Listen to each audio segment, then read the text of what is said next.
안녕하세요. 알짜배기 정보와 꼭 생활에 필요한 정보를 전달해드리는 김미 소식입니다. 오늘은 은퇴 후 삶을 계획하고 계신 시니어님들을 위해 영상을 준비해봤는데요. 바로 우리나라에서 은퇴 후 살기 좋은 지역은 어디가 있는지 알아보았습니다. 물론 내가 살던 내 고향도 좋지만요. 도시에서 살다가 자연과 함께 노후를 보내고 싶은 시니어님들도 계실 거고, 또 다른 이유들로 지역을 떠나보고 싶은 분들도 계실 거라 생각됩니다. 그래서 서울과 너무 떨어지지 않으면서 퇴직금으로 전원주택 매매가 가능한 곳을 알아보았는데요. 그럼 바로 시작하겠습니다. 먼저 영상 시작 전 좋아요, 구독, 알람 설정을 해주시면 제가 영상을 만드는데 정말 큰 힘이 되니까요. 꼭 부탁드리겠습니다. 은퇴 이후의 삶을 생각할 때 전원 생활을 꿈꾸시는 분들이 많습니다. 그렇다면 대한민국에서 노후에 살기 좋은 지역은 어디가 있을까요? 최근 부동산 가격은 조금 잡히고 있지만 그래도 물가도 많이 오르고 여러가지 세금도 많이 올랐는데요. 이런 상황에서 우리가 노후에 살고 싶은 곳을 찾으려면 먼저 내가 가지고 있는 경제적인 능력, 범위 내에서 어디로 갈 수 있는지 생각해 봐야겠죠. 매경이코노미에서 부동산 전문가 금융권 PB 30명을 대상으로 대한민국에서 노후에 살기 좋은 도시를 설문조사했었는데요. 그 결과 제주가 살기 좋은 도시로 1위를 기록했습니다. 1위 제주도를 이어 다음으로는 강원도, 속초, 경기도, 양평 등이 뒤를 이었는데요. 이 도시들의 공통점이 뭔가 감이 오시나요? 바로 물이 가까이 있다는 것입니다. 먼저 한국인들이 노후에 살고 싶어하는 곳 1위 제주도는 어딜 가나 10분 거리에 바다와 산을 마음껏 볼 수 있는 멋진 자연 환경을 자랑하고 있죠. 지금도 겨울이지만 황사나 미세먼지가 많아 뿌연 하늘 투성인데요. 이런 얘기가 나올 때마다 사람들은 제주도를 떠올리고 맑은 공기와 물을 생각하죠. 하지만 지금 제주도에 살고 있는 사람들의 얘기를 들어보면 최근 몇 년 사이 제주도의 자동차와 관광객들이 너무 많아지다 보니 옛날 같지 않다고들 하는데요. 또 최근 제주도에 골프장이 너무 많이 들어서면서 어마어마한 농약 때문에 수질오염 더 심각하다고 합니다. 그럼에도 불구하고 제주도가 살기 좋다고 느끼는 것은 풍경은 해외에 온 것 같으면서 서울과 1시간 거리이니 노후에 살고 싶다고 느끼는 것 같습니다. 그래서 인기가 많아 제주도 집값도 많이 올랐다고 하는데요. 특히 관광객도 많이 몰리는 제주시 서귀포 일대 토지 가격은 천정부지로 올랐다고 합니다. 또 제주도는 65세 이상 고령 인구가 증가하면서 현재 고령사회로 진입했습니다. 그러다 보니 노인들이 할 만한 일자리가 턱없이 부족하다는데요. 이것이 최대 단점이 될 수 있을 것 같습니다. 그래서 노후를 제주에서 보내고 싶다면 경제적 여유는 필수일 것 같습니다. 다음으로 노후에 살고 싶은 도시 2위는 바로 속초시입니다. 속초는 서울에서 2시간 정도면 갈 수 있기 때문에 서울 접근성이 좋고, 속초 강릉과 같은 강원도 해안 도시들은 설악산과 동해까지 산과 바다를 한꺼번에 즐길 수 있는 곳인데요. 그래서 최적의 자연환경을 갖춘 지역으로 꼽히고 있습니다. 동해 바다의 자연환경과 서울 접근성 그리고 맑은 공기 때문에 속초를 많이 선호한다고 하는데요. 최근 들어 강원도 또한 부동산 가격이 굉장히 많이 올랐다고 합니다. 그만큼 많은 사람들이 선호하는 지역이라고 볼 수 있겠습니다. 3위입니다.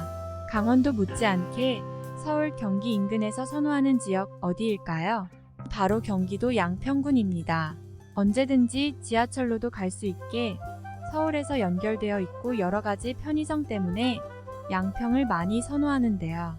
서울과 가까우면서도 녹지 공간이 많고 자연 환경이 좋은 데다 무공해 지역이라고 해서 농사를 지을 때 아예 무공해로 지을 수 있는 지역도 있고요. 전원주택 단지가 굉장히 잘 발달되어 있는 곳이 양평이라고 합니다. 방범시설도 잘 되어 있고 편의시설도 어느 정도 갖춰져 있기 때문에 사람들이 서울에서 가까우면서 자연 환경이 좋은 곳으로 양평을 많이 선호하고 있는 편입니다. 10위권 밖의 지역은 경남, 통영, 거제 등 남부 해안 도시들이 많은 표를 받았는데요. 통영은 사계절 온화하고 따뜻한 날씨의 물가가 대체로 저렴해 노후 생활에 유리하다고 하는데요. 바닷가 풍경이 멋진 도시라 향후 교통망이 좋아지면 노후 주거지로 더욱 인기를 끌 것으로 보고 있습니다. 그렇다면 은퇴한 사람들이 노후 주거지를 고를 때 가장 눈여겨봐야 할 것은 무엇일까요? 아마 많은 분들이 예상하시겠지만 바로 대형 병원과의 접근성입니다. 나이가 들면 한두 개 질병쯤은 생기기 쉬운데요. 이런 상황에서 만약 위험한 일이 생긴다면 대학병원까지 골든타임 안에 도착할 수 있어야 합니다. 그래서 병원과 접근성이 좋은 곳에 사시는 게 좋겠습니다. 또 고려하시면 좋을 한 가지는 우리가 65세가 넘어가면 지하철 무료 승차가 가능하죠. 그러다 보니 교통 접근성이 좋은 도시에 사는 것이 교통비를 절약할 수 있는 하나의 방법이 될 수 있습니다. 이렇게 아는 정보들을 모두 합해도 우리가 노후를 보낼 주거 환경을 선택할 때 가장 중요한 요소가 있죠. 바로 은퇴자금인데요. 내가 가지고 있는 노후 자금으로 집을 구하는데 모두 써버리면 절대 안 됩니다. 우리가 나이가 들수록 현금 흐름을 확보하는 게 가장 중요한데요. 물론 노후를 좋은 집에서 보내는 것도 좋지만 계속 일을 할 수 있을지도 모르는 상황에서 은퇴 자금을 전부 쓰면 안 되겠죠. 그래서 무리한 투자를 하는 것은 지양하는 것이 좋습니다. 또 은퇴를 앞두고 계신 분들이 은퇴하면 한적하게 전원 생활을 즐기며 시골에 가서 집 짓고 농사 짓고 살고 싶다는 분들도 굉장히 많은데요. 하지만 시골에 있는 땅을 사서 집을 짓는 것은 절대 하시면 안 됩니다. 이것은 정말 노후 파산으로 가는 지름길이기도 한데요. 아파트와는 달리 전원 생활은 어쩔 수 없이 마을 공동체 활동을 해야 합니다. 도시에 오래 살아온 사람들은 마을 사람들의 성향을 알 수 없기 때문에 마을 사람들과 어울리기가 쉽지 않습니다. 또한 병원 갈 일이 생겨도 노후의 전원 생활은 병원 접근성이 떨어져서 위험할 수 있습니다. 젊고 건강한 나이라면 상관없지만 병원과 친해지는 나이에 병원 접근성이 떨어진다는 것은 치명적인 단점이 될 수 있는 것이죠. 뿐만 아니라 전원주택은 모든 걸 혼자 해결해야 하기 때문에 집에 무엇인가 고장이 나면 일일이 알아보고 고쳐야 하니 관리 비용이 만만치 않습니다. 또 서울에 집을 현재 보유하고 계신 분들이 전원 생활을 하기 위해 현재 있는 집을 팔고 경기도라 강원도로 가시는 경우도 종종 있는데요. 이런 고민을 하시면 지금부터 주목해 보세요. 우리가 2030년에서 2050년까지 대한민국 인구를 예측해 보면 인구는 점점 줄어들 예정입니다. 그러면 인구 소멸 지역 즉 인구가 사람이 한 명도 살지 않는 지역이 남쪽 지역부터 서서히 늘어나게 되며 결국 사람들은 병원이나 모든 인프라가 다 있는 도시로 몰릴 수밖에 없습니다. 그러다 보니 사람들은 비싸도 수도권을 벗어나기 힘들게 되죠. 이 때문에 나이가 들어 전원 생활을 즐기고 싶은 분들이나 수도권에 있는 집을 가지고 있는 분들이 서울을 떠날 때 반드시 전세를 주고 가라는 이야기를 하는 겁니다. 서울에 있는 집을 팔고 지방으로 가면 다시 서울로 돌아오기가 힘든 것이 현실입니다. 따라서 전원 생활을 즐기실더라도 서울에 있는 집을 매도하고 떠나기보다는 병원을 자주 다녀야 할 시기에 다시 큰 병원들이 많은 서울로 올 수 있는 집은 꼭 남겨두시고 가시기를 추천드립니다.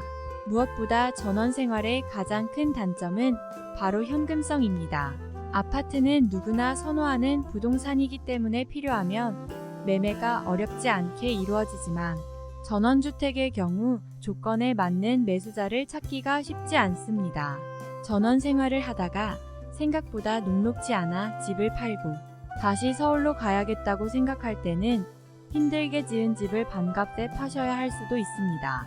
만약 전원 생활을 꼭 해보고 싶다고 생각하시는 분들은 급매로 구매하는 것이 제일 좋으며 땅을 사서 집을 짓는 것은 절대 추천드리지 않습니다.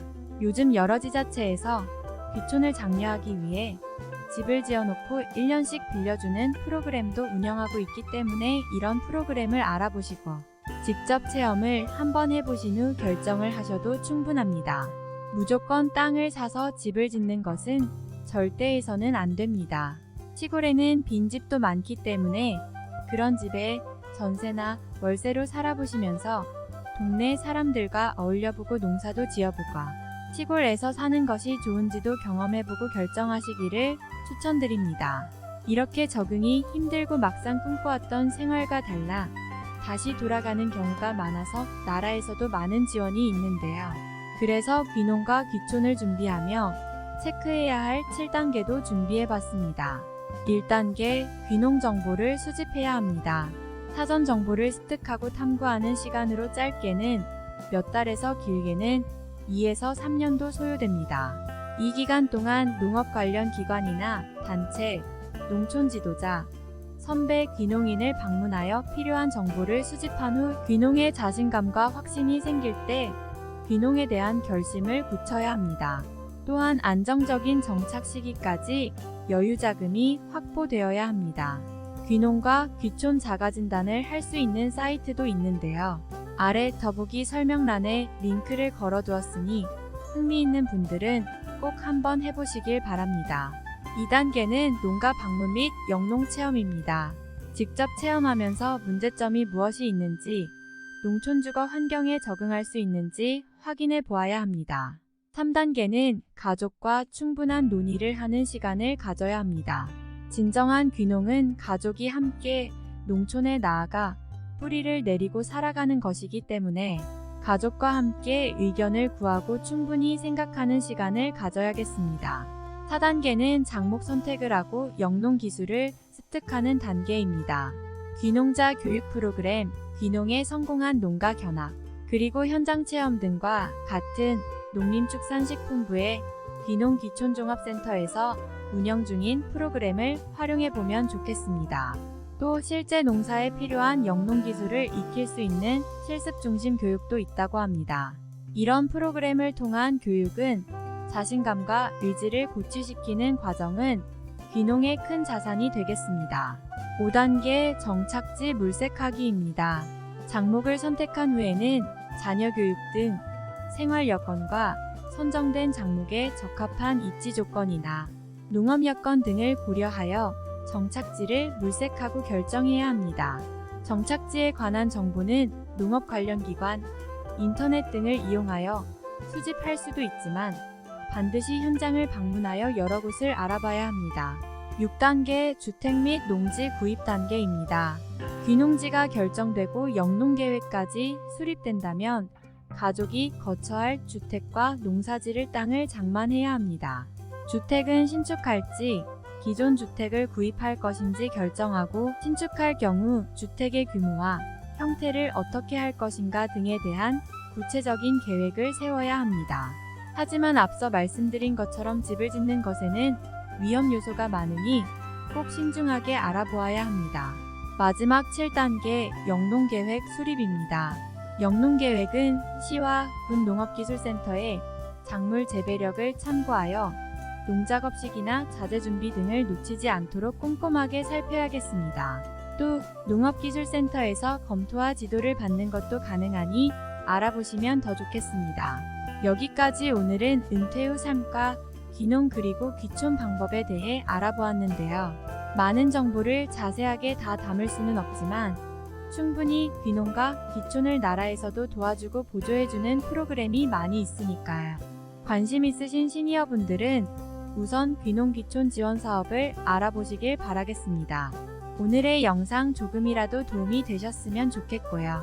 이상 김미김 소식이었습니다. 그럼 오늘도 편안한 하루 되세요. 감사합니다.